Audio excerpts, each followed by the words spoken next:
Om Namo Bhagavate Vasudevaya. Om Namo Bhagavate Vasudevaya. Om Namo Bhagavate Vasudevaya. Om Namo Bhagavate Vasudevaya. Om Namo Bhagavate Vasudevaya. Om Namo Bhagavate Vasudevaya. So, Hare Krishna, everyone, welcome to our Srimad Bhagavatam class. We continue in the 4th canto, chapter 2, entitled Daksha Curses Lord Shiva. Text number 3 till text number 8, going word for word. Etat akyahi me Brahman jamatu Shvashurasya cha vidveshas tu yataha pranams tatyache dustyachan sati etat akyahi me Brahman etat akyahi me Brahman jamatu shvashurasya cha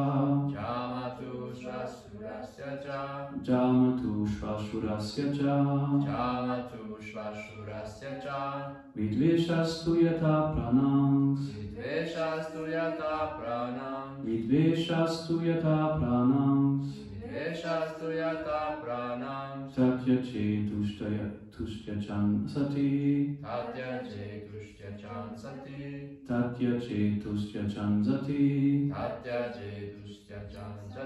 etat me Brahman jamatu shvashurasya cha vidveshastu yata pranams tatyache tustyachan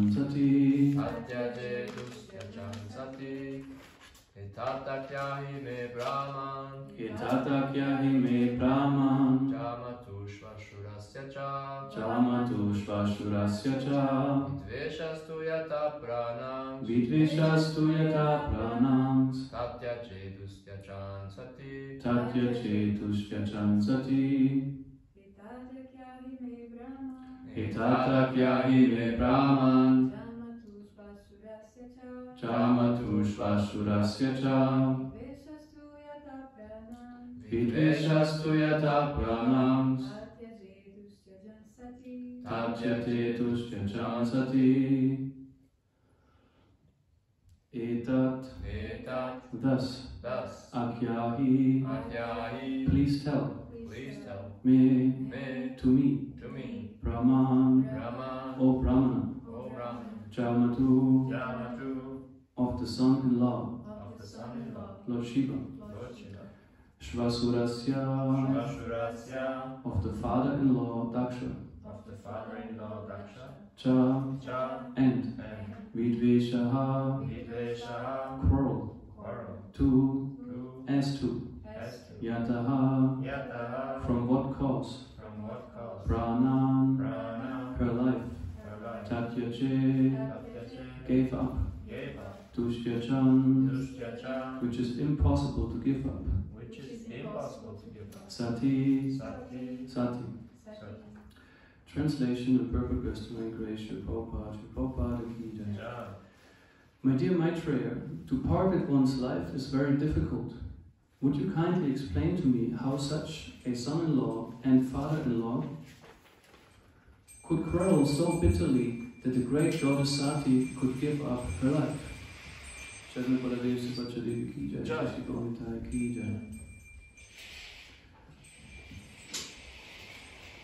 Text number 4. Maitreya vacha pura vishvasricham satre samita paramashaya tathamara gana sarve samugamuna yoganyaha. The sage Maitreya said, in a former time the leaders of the universal creation performed a great sacrifice in which all the great sages, philosophers, demigods and fire gods assembled with their followers. Purport. Upon being asked by Vidura, the sage Maitreya began to explain the cause of the misunderstanding between Lord Shiva and Daksha, because of which the goddess Sati gave up her body.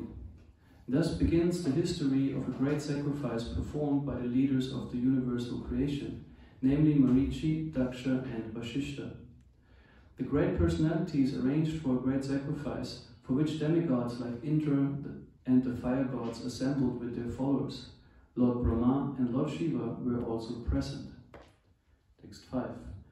Tatra pravishtam rishayo drishtvarkam ivaroshisha prachamanam viti miram kurvantam tan mahatsadaha. When Daksha, the leader of the Prajapatis, entered that assembly, his personal bodily luster, as bright as the effulgence of the sun, the entire assembly, when that Daksha, the leader of the Prajapatis, entered that assembly, his personal bodily luster, as bright as the effulgence of the sun, the entire assembly was illuminated, and all the assembled personalities became insignificant in his presence. Udatishtan sadasyaste svatishneepya sahagnayaha rite virincham sarvamcha tatpasakshipta chetasaha. Influenced by his personal bodily luster, all the fire gods and other participants in that great assembly, with the exceptions of Lord Brahma and Lord Shiva, gave up their own sitting places and stood in respect for Daksha. Sadasaspati birdaksho bhagavan sadhusakritaha ajamloka gurum natva nishasada tad apyaya. Daksha was adequately welcomed by the president of the great assembly, Lord Brahma. After offering Lord Brahma respect, Daksha, by the order of Brahma, properly took his seat. Pranishanam mridam drishtva namrishyat tat anatritaha uvachavaman chakshurbyam apivikshya dahan iva. Before taking his seat, however, Daksha was very much offended to see Lord Shiva sitting and not showing him any respect. At that time, Daksha became greatly angry, and his eyes glowing, he began to speak very strongly against Lord Shiva. Purport. Lord Shiva, being the son-in-law of Daksha, was expected to show his father-in-law respect by standing with the others. But because Lord Brahma and Lord Shiva are the principal demigods, their positions are greater than Daksha's. Daksha, however, could not tolerate this, and he took it as an insult by his son-in-law. Previously, also, he was not very much satisfied with Lord Shiva, for Shiva looked very poor and was niggardly in dress. So this word is poorly, another word for niggardly. Sounds a bit strange, but it's an old British English. Om Agyanati Mirandasya Gnanjana Shalakaya Chakshuram Militam Yena Tasmai Shri Gurave Namaha Shri Chaitanya Manobishtam Stapitam Yena Bhutale Swayam Rupa Gramayam Darati Svavarantikam Jaya Shri Krishna Chaitanya Prabhu Nityananda Shri Advaita Gadadhar Shri Vasari Gaura Bhaktavinda Hare Krishna Krishna Krishna Hare Hare Hare Rama Rama Rama Hare Hare. So reading text 3 once again. My dear Maitreya, to part with one's life is very difficult. Would you kindly explain to me how such a son-in-law and father-in-law could quarrel so bitterly that the great goddess Sati could give up her life? So we are at the beginning of this very significant history of Daksha and Lord Shiva. Here Maitreya is inquiring already about the outcome of this whole trouble Daksha and Shiva had, namely that the goddess Sati gave up her own body, and the word for word translation is significant because he had said dushtyajan, which is impossible to give up. So usually to give up one's life, it's the most difficult thing because that's what we hold most dear. You know? Unless there's some really serious trouble, some really serious calamity and something which is really intolerable, no one is willing to give up his life. That's the most dear to everyone, because essentially that makes us living beings, that we are alive. So here Maitreya is wondering how come that this great personality of Sati Sati, came to the point that she gave up her own body. Something very significant must been happening. So here the story starts, the introduction, so to speak, that there was a great assembly of all the demigods practically, with the aim to perform a sacrifice for the pleasure of Lord Vishnu. And the relationships were like this, that Brahma is practically the father of all the personalities present. You know, he's the father of Daksha, he's also the father of Shiva. He manifests them. Because his task is to perform the secondary creation, which means when Vishnu manifested all the planets in the universe, Brahma was starting to create progeny, and the living entities he manifested to doing so are the so-called Prajapati. That's also the meaning of Prajapati, someone who increases the population of the universe. And Daksha was one of these great personalities. So at the same time, what happens, besides this kind of hierarchy of from father to son, it's like then also the relationship between Shiva and Daksha had another level, because Daksha had daughters, and one of his daughters, Sati, became married to Shiva. And as we could read from the other verses, Daksha wasn't very happy about that, because Shiva in his eyes did not have a good reputation or a good standing as a husband because of his rather external appearance. He lives in places like in crematories, or like it's covered with dust, looks like neglected, and sometimes walks and talks like a madman. So not something any father-in-law would like for his daughter to have. So he had already an issue with Shiva. And we can see Daksha was also not just no one or just a very little one. He was a great personality, and it's described that his bodily luster, as bright as the effulgence of the sun, it diminished practically those, even of some fire gods. So it was quite a presence. And here we can see what happened is Daksha carried also quite some pride with him. That comes along often with opulence or power, that then also the quality of pride more and more develops. Someone who has no power, no influence, no strength, no fame, or like particularly good qualities, has not so much reason to be proud. Can be anyway, it can happen, false ego is strong, even if we don't have so much, we might be very proud. But he had reason. You know, many demigods even offered respect to him. And because of that, he saw actually all the assembly confirmed, you're a very respectable person. He got quite offended that Lord Shiva somehow or other did not bother to get up and show him respect. And in the purport, Srila Prabhupada brings one argument that since Lord Shiva might be in the role of the son-in-law for Daksha, he's still superior to Daksha, since he's one of the principal demigods that govern the modes of nature. So actually his situation, his position is not those of an inferior, but rather of a superior. But he said Daksha couldn't tolerate this, so he was hurt, his pride was hurt, so he got very angry and started to speak. And the next verse is also, I want to just take a bit of it. When Daksha starts to speak in a very angry mode, he claims, I do not speak out of ignorance or envy, but I just want to make some points clear, bring something across. Although it was obvious, there was quite some pride. And this is also related to envy. And I would like to focus on, in this lecture, also a bit on this quality. Since we also discussed in previous verses, this topic, it comes up over and over again. For example, we had last time I was speaking, there was also the narration of Nara, Nara and Rishi and their history, and how since they were great sages, performed immense austerities and became powerful, one of the demigods, Lord Indra, became envious of them, or particularly of Lord Narayan, and was afraid he might take away my kingdom. So he sent Cupid along with Spring, along with the Apsaras, trying to seduce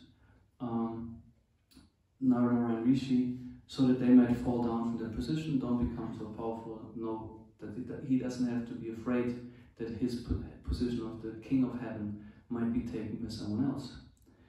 So it failed, as we know, since Narayan Rishi was not impressed at all. He rather laughed at them and then welcomed them in the ashram, said, "Here, come, please accept these gifts."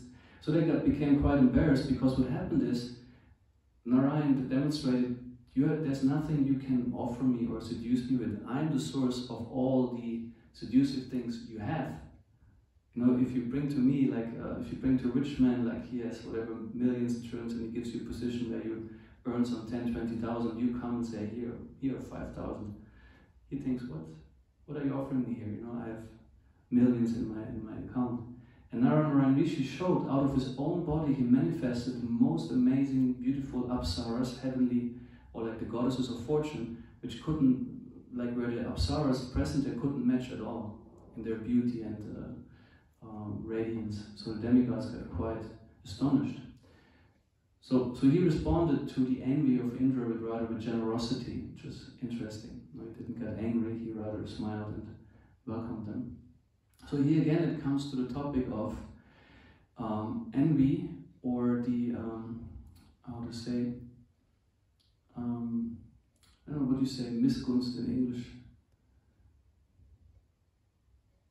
Means the opposite of well-wishing, non-well-wishing, rather like wishing bad to others. And manifested by Daksha. And although it's not explicitly mentioned that there is envy, it's still, I was reflecting a bit on these anarthas, these qualities which actually are in the way for our spiritual progress, which bring us into the duality of good and bad, of material nature.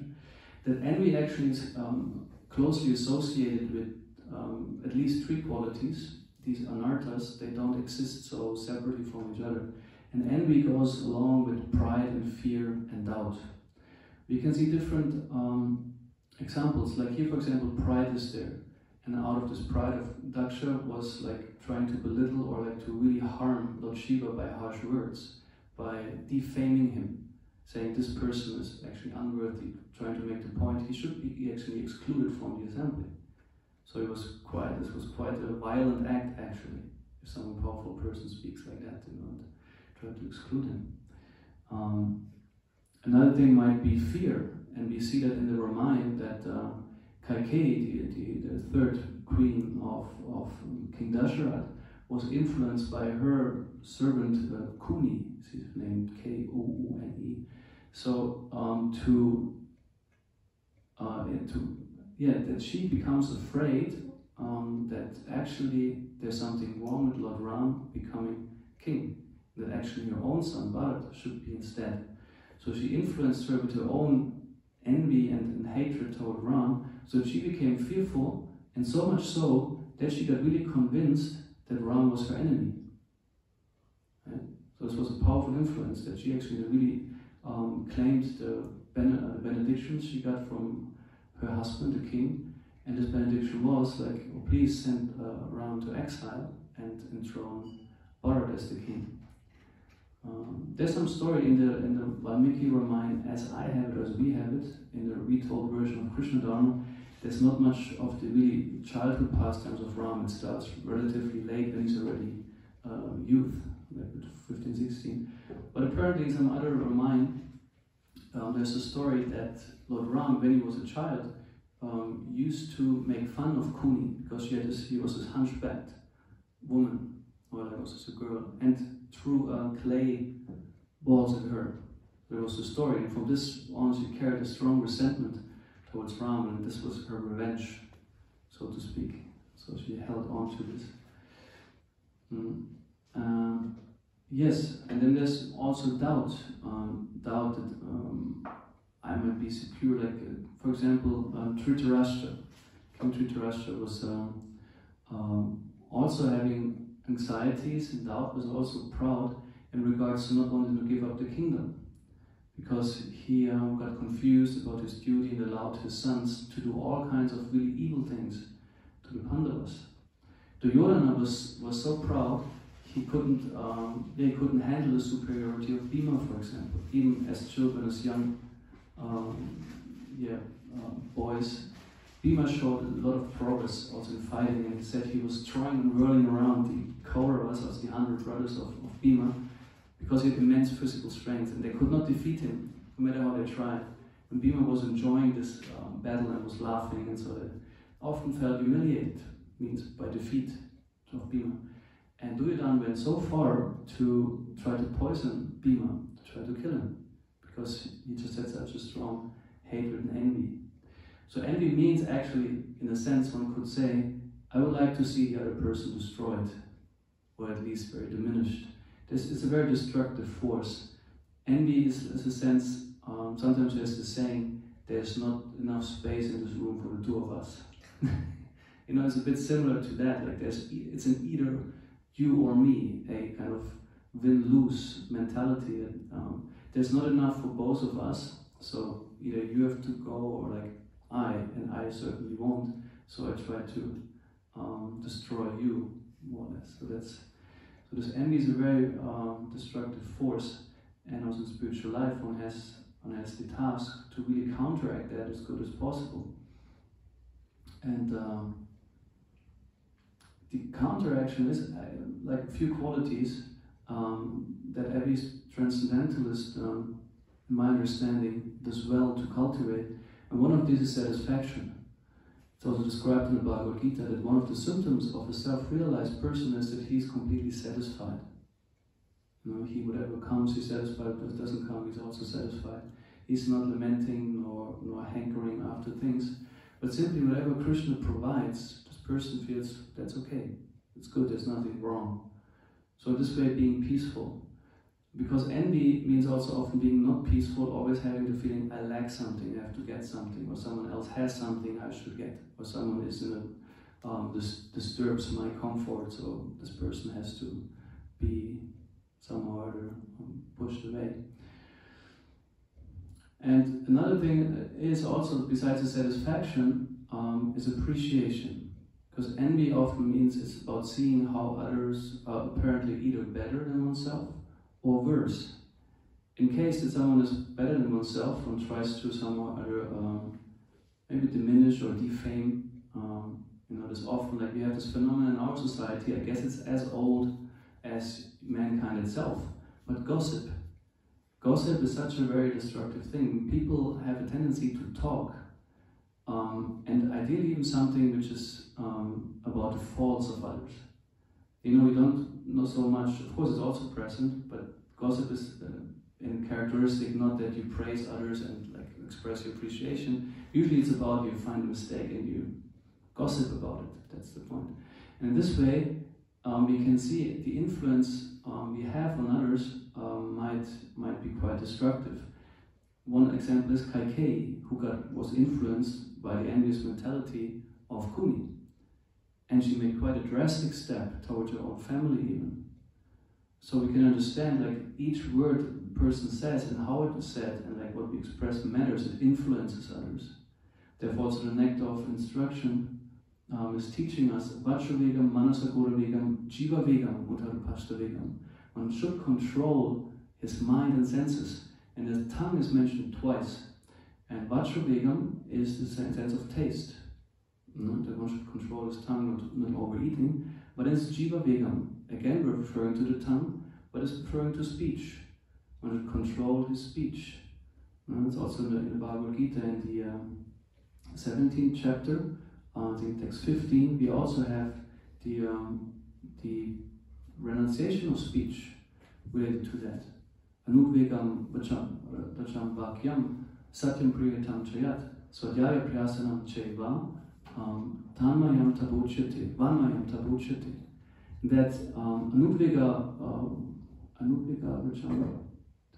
Anyway, the first line is, should not be agitating to others what is being said. Satyam, truthful, priyam, pleasing, hitam, beneficial. And svadhyaya pyasanam cheva, also it means to state one's, or like back one's statements with Shastra. Once Adipurusha Prabhu mentioned. So, therefore you should know this verse, because if you say you should back up your statement with Shastra, we should know where it is said. So it's Bhagavad Gita 17:15. There it is said that one should do so. Because it's we can observe that.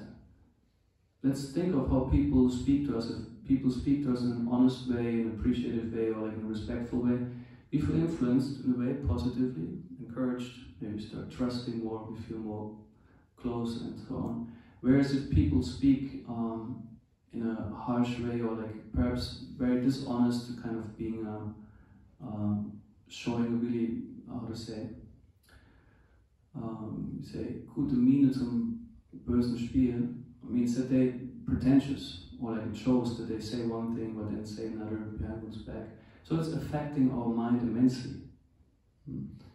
So as was Kaikeyi influenced immensely by Kuni when she made her believe actually like you are being a victim of a horrible conspiracy by your husband. He wants to install Ram as the king, but what about Bharat? What about you?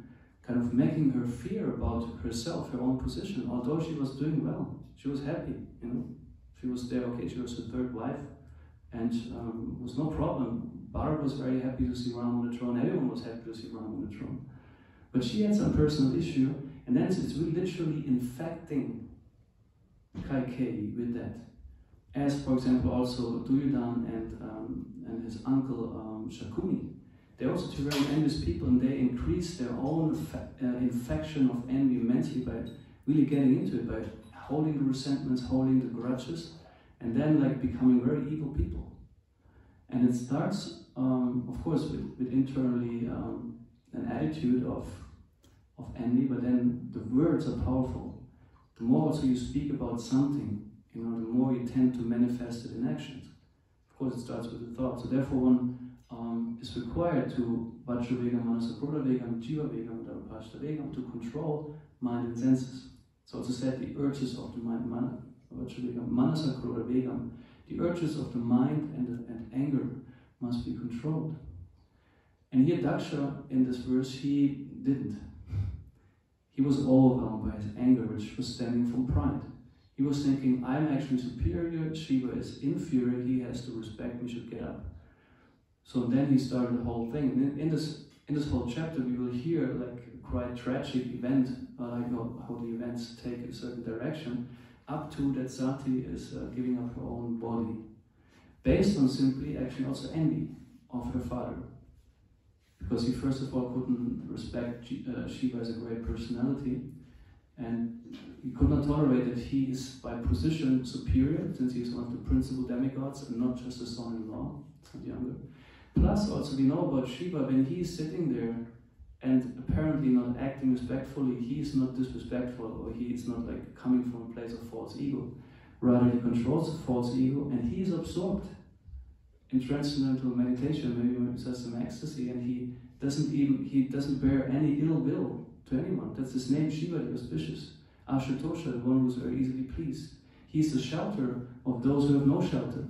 So he bothers what Daksha doesn't do. He bothers to take care of all those who are, what we would say, rejects. The ghosts, the spirits, the really low people, you know, they can come to Shiva and he takes care. So actually he's a very great personality, even regarded as the greatest Vaishnava. So that's why it was clear also to Sati that Daksha behaved very offensive. And she couldn't tolerate it, and later on Lord Shiva also told to her, what should I do? I cannot, you know, if I'm not welcome in my father-in-law's house, why should I go there? Because she wanted again to somehow reconcile. So this quality of envy goes along with pride, fear, and doubt, and these are qualities that must be acknowledged in a spiritual practitioner, and there must be efforts to counteract them. And as we mentioned, one of these is practicing satisfaction, to not think you don't have enough or something is wrong with what you have, what others have or don't have. I mentioned the example. One case might be someone might be superior, having something you envy in that sense, and there might be someone who is inferior. So in case of this, if someone is superior, one tries to defame or like kind of belittle the person. There was also in the Chaitanya, in the Gaura Lila, I think it was Srivas Thakur, like once a Brahmin or villager placed some paraphernalia in the house, before the house of Srivas Thakur, which is supposed to indicate that he's performing some kind of really dark, ritualistic things, you know, defaming him, so to speak, making, practically inventing something, some lie or some half or untruth, so that he might get damaged from that. So if someone is inferior, it's simply about suppressing a person or like discarding a person, not nourishing or like lifting up, because anyway, envy means you stay down because then I can stay up. I have no interest to uplift you or like to help you. You know? This is also said a guru can be envious. It is mentioned in the purports of the Acharya to the Bhagavad Gita that if a guru withholds knowledge from a disciple with a fear or a concern, oh, my disciple might become maybe more advanced than I, then this is disqualification of a guru, and it's envy. So it's an interesting thing how envy can manifest in different relationships. So obviously envy means I want to see myself grow and prosper and be superior, and I would like you to be the opposite. And then the opposite of envy means I would like to see you grow, see you develop, see what is your benefit or your interest, and support you, and not just looking for my interest. So it's also granting people things. It's about believing that Krishna, or like having faith that Krishna is distributing everything fairly. No one receives something unfairly. It's also one thing, one of the doubts. Does this person really deserve that? You know, we often have that, or like people ask it, or like saying, you don't deserve that actually. Well, if it's truly like this, that I don't deserve it, well, why is Krishna allowing it or giving it? We think in our perspectives, you know, and we might have an attitude of being not much appreciative, or in that sense, not deserving, and we might lose the thing, but it's not up to us. It's given to us, and then we must handle. Might it be property, might it be advantages, friends, people around us, whatever. So a spiritualist has no interest to damage others, actually. So that's something I guess we all can reflect upon, to see how much am I really a well-wisher. That was something some of the Prabhupada disciples shared, how they got impressed with Srila Prabhupada, not just by the gesture, because they knew what it means and that he really lives up to that he signed all his letters always with "your ever well-wisher," and people really felt that with Srila Prabhupada. If they felt he's my well-wisher, he has my interest at heart, he wants me to become Krishna conscious, to develop. And even if he might apply a strong critic or whatever, appearing harsh, the people could feel his intention is to uplift me someday. Therefore they really respected and honored and worshipped Srila Prabhupada, because he had this quality of being non-envious. Rather the opposite, he sacrificed himself for all the people he tried to get back to God. And also the Srimad Bhagavatam and Bhagavad Gita is stating that actually this whole process, all the scriptures, are meant for those who are actually non-envious. Krishna is pointing out, okay, Arjuna, I tell this to you because you're my devotee and my friend, in the 4th chapter.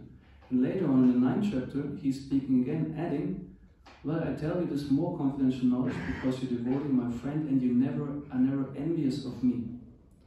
It's also in the descriptions they say, Prabhupada points out the certain purports of non-devotees or simply scholars, where Krishna is being denied his own personality. He said this is envy. Krishna is not allowed to be Krishna. They want him to disappear, because then I myself can be independent of Krishna. So it's actually meant for the non-envious person. And also in Srimad Bhagavatam, in the first canto, in the 1st chapter, where the mission statement is there, where there's Kaitava Dharma and some other term, I forgot now, yesterday I heard it in the Srila Prabhupada's lecture, which also means those who are free of envy. Yeah, yes, for those it is, this Shastra. And it's also stated, I think it's the verse before or afterwards, where he said, even if this literature has faults, or it's not properly, so perfectly written, it will be accepted by persons who are thoroughly honest. They will not find fault. So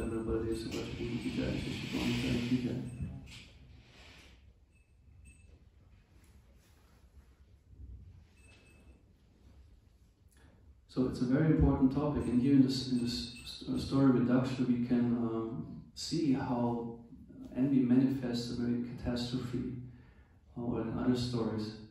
And in the beginning, what happens to people is like there's some sense of hurt, like Daksha got hurt, and we can ask, okay, what hurt him? And here was his own pride was hurting him.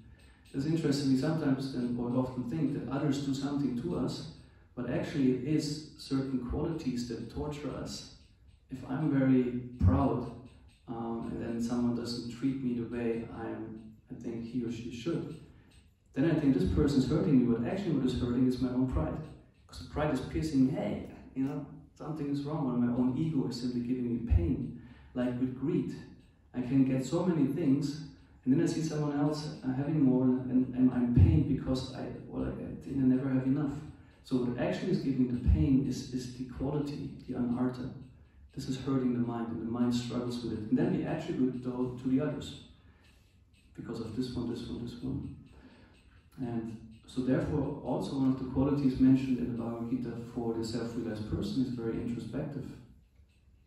He's not like seeking like outside everywhere for the causes. He looks in his own mind and sees what is the dynamic, how am I influenced by the modes of nature, and how does that manifest my well-being or non-well-being.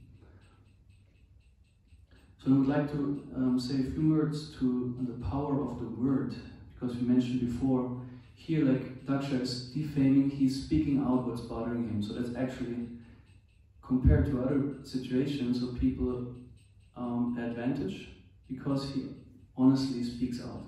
Though claiming I'm not speaking out of ignorance and envy, but in fact doing. So the other thing is not speaking out, at the same time feeling like that, and if there's no direct way, what is happening, an indirect way will be sought.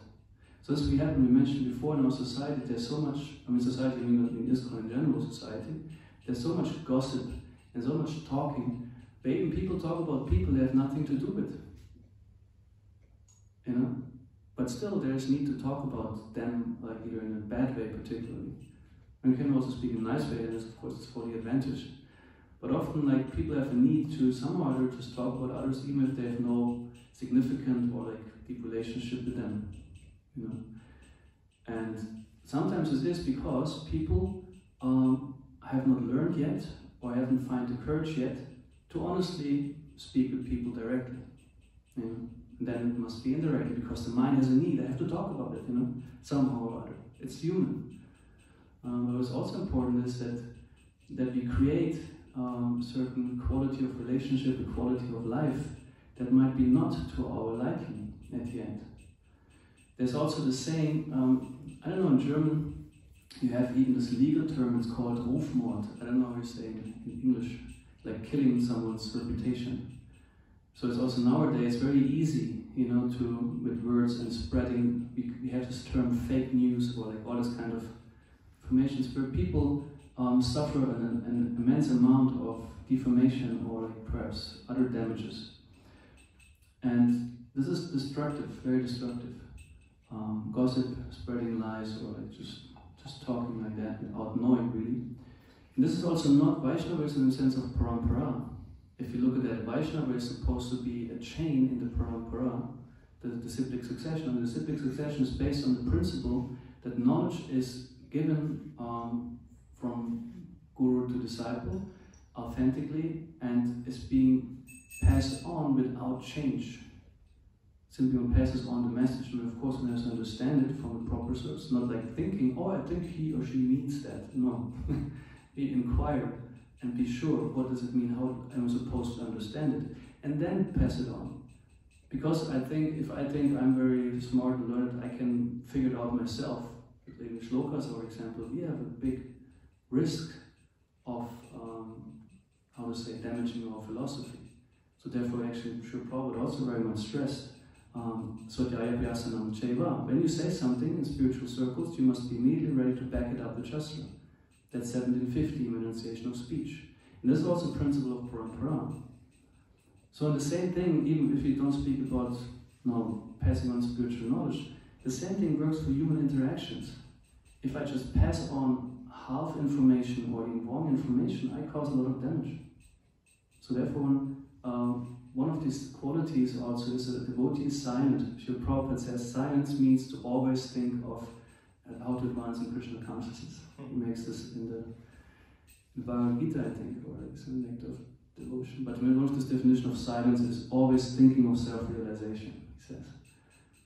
So we can keep this in mind to see how we can be of a positive influence to others. I mean, I don't exclude myself at all from that, because I think it's just human. Everyone who is conditioned, must pay attention to the presence of these qualities, either directly or indirectly. Because pride can be hidden. Like we said, for example, also the person who's acting as a well-wisher, at least externally the guru, might have an envy of his own disciple. Oh, I don't instruct him or her too much, because this person might advance very well or might challenge my own position. Could be a hidden way of envy. Hare Krishna. Are there any comments, questions, sharings on that matter?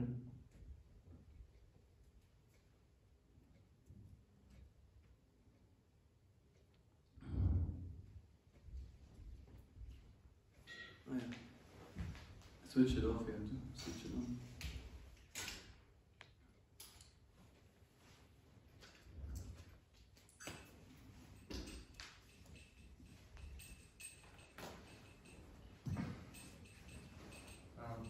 Often we have this statement that what you said, that Krishna, everything that is happening is allowed by Krishna, and sometimes it's also used as a reason to do things that actually are not really good or bona fide, or you know what I mean? So how to understand that? How can we figure out, or people saying, yeah, that I'm sick is a blessing by Krishna, kind of taking away your own responsibility also. How to balance this? I mean, what here comes together is like the fact that it is karmically justified, mixed with why it is karmically justified. And what we can certainly see is if we acknowledge Krishna as the supreme Ishvara, no, how to say, piece of grass works without his will, then we simply establish in the fact that everything that happens has an allowance to happen. We don't necessarily speak about why exactly this is happening, for what ultimate purpose. This might be an interpretation. Yeah, I'm sick because, or like this gives me the reason to, etc., etc. So that's the step further. First we see, like it can also be someone does something bad to someone else.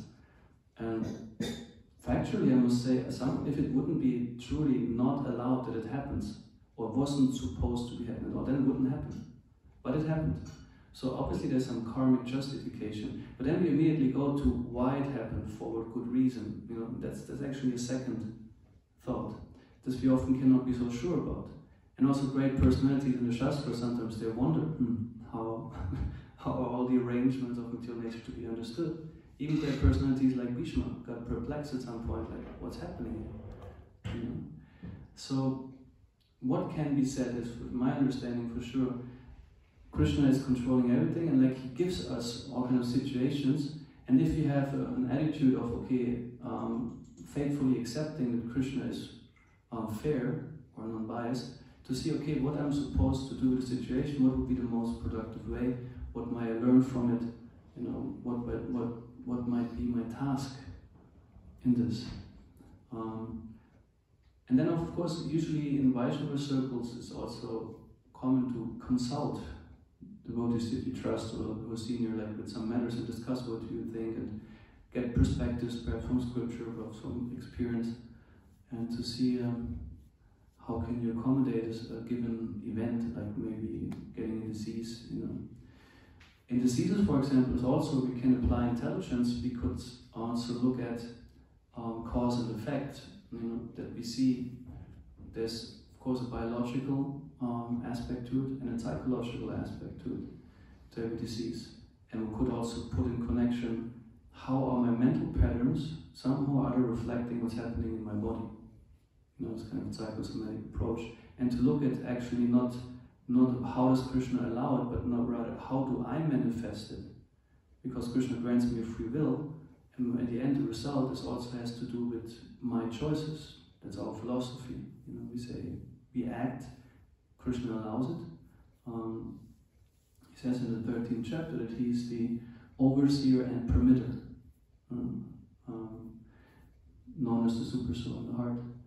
So he looks what happens, and he also allows if it's fitting for the karma. I know this is helping you. Yeah, so it's just a lot of factors that come together: is karma and free will and the Lord's will and all these other little things. It's just you can't really figure out, right? Yeah, but I would say partially you can make sense of. If this again comes to this, the more a person is introspective and becomes more subtle and perceptive, can make more sense of it. As if you are, let's say, a superficial personality who does not much introspection, rather externalizes everything, then we will not get a good sense of what's going on. But the more I'm introspective, the more I can develop a sense of what's going on. And then it's also important to not just say it is like that and stick with that just for the sake of it, right? Also, silent and introspection means to not make things black and white. We find also sometimes Srila Prabhupada in some points in the Bhagavatam where some statements are made that might be a bit strange, or you think, why is that there? And Srila Prabhupada said, it seems to be that. He doesn't say, yes, and this is like that. Sometimes he also, often, like a few times I've read this phrasing, it seems to be that then it was done like this, or it happened like that. Saying, well, this is what Bhagavatam says, I cannot fully confirm there, but it seems to be. And also in our coaching or counseling, what we do is we refrain from making absolute statements, leaving open the option, I could be wrong about it, but it seems to me like that, so we speak consciously, it appears to me, or I have a sense that it might be like that. Unless I'm really fully certain, then I can maybe make a fully certain statement, but it's good to have a statement that allows correction, that I might be wrong about what I thought.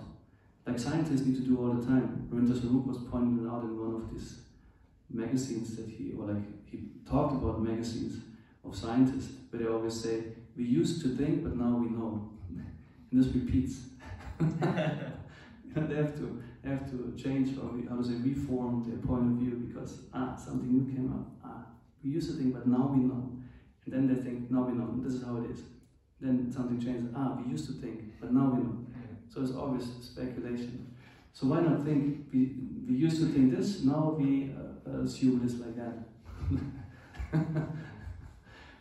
So, yeah.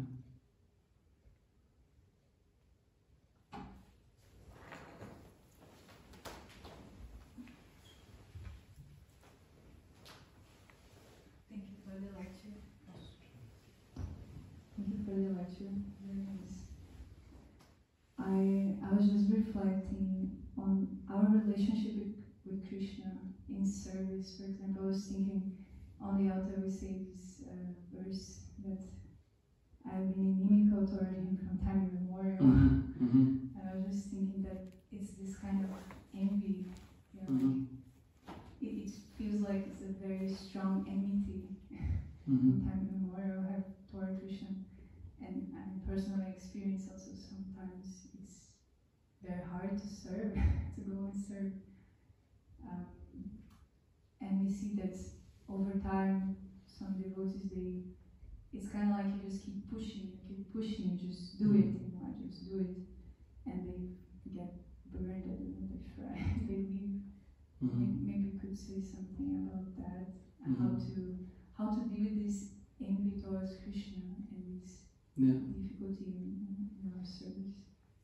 Okay, thank you for the question. I mean, I would like to go back what I mentioned before already, that how do we attribute the causes of our suffering or emotions?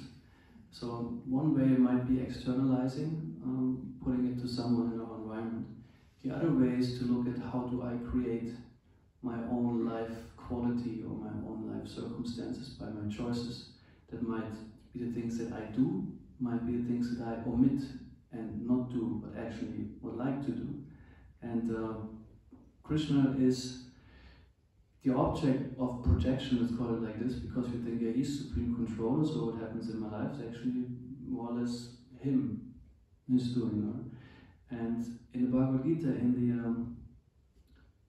it's either the 13th chapter or like the chapter, the Yoga of the Supreme Person, which is this 15th thing. There it is mentioned that nature, material nature, is the cause of all causes and effects, whereas the living entity is that is the cause of all the sufferings and pleasures he or she experiences. So it's a very interesting or important statement where Krishna says, it's not me who is the cause of your suffering, your happiness. That's you. I'm the cause of the material nature. And the nature is the basic principle of cause and effect. But a living entity, being in it, creates sufferings, creates happiness. But then thinks, oh, it's Krishna's doing, somewhat at a deeper level. And it's also pointed out, like in the 4th chapter, where Krishna is saying how he is actually has no personal interest in the creation whatsoever. I think Bhagavad Bhushana is explaining in the in 4.13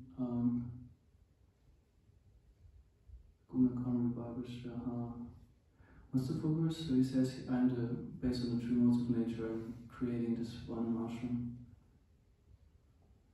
However, there in 4.13 he is explaining, okay, based on modes of nature, I created this 4 divisions of life, and knowing, although I am the creator of it, I'm still the non-doer. So it's an interesting statement, but wait a second, either you did it or you don't. How can you be the creator, did it, and then you don't? So the Acharyas explain, he's doing it simply because of this desire of the living entities and has no personal interest. And it's explained, although he gives the soil, and he gives the water, and he gives the seed, it seems to be all his doing, what happens, the bodies we get, the opportunities we get. But he says, no, the desire of the living entity determines what comes out of the seed. Even though all the rest is given, by Krishna, he leaves it up to us what will manifest in it. So actually, when we look at the pains or like the hurtings we have in our life, actually the way would be to look at what are my choices that led to this. Or like in situations where I experience pain, how do I respond to it usually, and is it helping me to decrease my pain or to just stay in it? Some people also wallow in pain, in their hurt. And then because this becomes a toxic, destructive feeling, then also they become toxic and destructive toward others. Because somehow they didn't, they don't own it. That's something where this is responsibility actually, to say, to own your own feelings, what happens, particularly also the painful ones. It's no problem so much to own one's happiness and pleasure and satisfaction. Oh cool, yes, that's me. But if it comes to, oh, I'm suffering, I'm hurt, I'm insecure, I'm afraid, or like I'm tormented, then what about the others? You know, why do they make me feel like this? You know? And yeah, that's part of the introspection. The inimical thing is often that we don't understand actually how do we influence our life. And because of this ignorance, we tend to project the responsibility either on people around us or like on Krishna himself. So though Krishna has no business with envying us, like Narayana Rishi also demonstrates, you have nothing that I could be envious of, nor do I have any reason to make you, or like the wanting you see suffer. Rather the opposite, I'm constantly endeavoring to get you back in the spiritual world. So actually, but we have an issue with really letting go of, we want to have it both ways. We want to be somehow or other happy in this world, and then also Krishna caring for us, like feeling his love. But then we're creating circumstances that make us suffer, and this disturbs our relationship with Krishna. That would be my understanding. I hope this helps you a bit.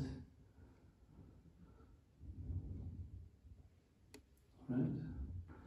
Thank you very much. Granta Srimad Bhagavatam ki jai, Shri Prabhupada ki jai. Jai.